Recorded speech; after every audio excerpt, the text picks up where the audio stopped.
جی السلام علیکم، کیا حال ہے؟ طبیعت سے ٹھیک ہے؟ کیا ہو رہا ہے؟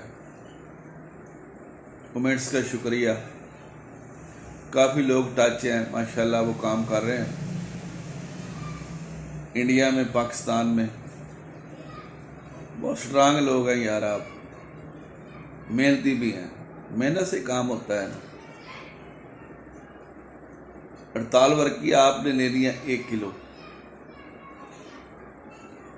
روغن بلادر 1 کلو، روغنی ہانڈی میں ڈالنے ورقیہ جناب، اس کو گلک مت کر کے اوپر کے جو ڈھکن ہے وہ رکھ دیں، ڈھکن میں سوراخ کریں، قطرہ قطرہ روغن بلادر اس میں ڈالتے جائیں، ہلکی آنچ پہ اس کو جذب کرا دیں۔ کلو 48 میں کلو ہی آپ نے روغن بلادر جو ہے وہ جذب کروانا ہے، ٹھیک ہے؟ پھر جذب کرنے کے بعد 1 کلو آپ نے شہد ڈالنا ہے اور 1 کلو ہی تیلوں کا تیل ڈالنا ہے، اور 16 پیر تک اس کو پھر پکانا ہے، جذب کرا دیں۔ آپ کی یہ جو ورقیہ ہے اس وقت مومیہ حالت میں ہوگی، نرم و ملائم، طے نشیں، قیم النار جاری، جو کام بھی ایسے لینا چاہتے ہیں آپ لے سکتے ہیں۔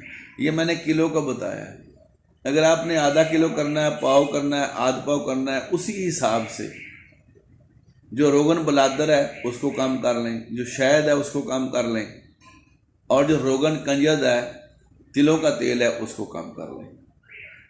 اپنی مرضی کے مطابق 1 تولہ بنا لیں، 5 تولہ بنا لیں، یہ آپ کی مرضی ہے، ٹھیک ہے؟ اللہ تعالیٰ آپ کو کامیابی دے۔ اب اس ورقیہ کو آپ جس طرح استعمال کرنا چاہتے ہیں استعمال کر سکتے ہیں۔ رب رکھا۔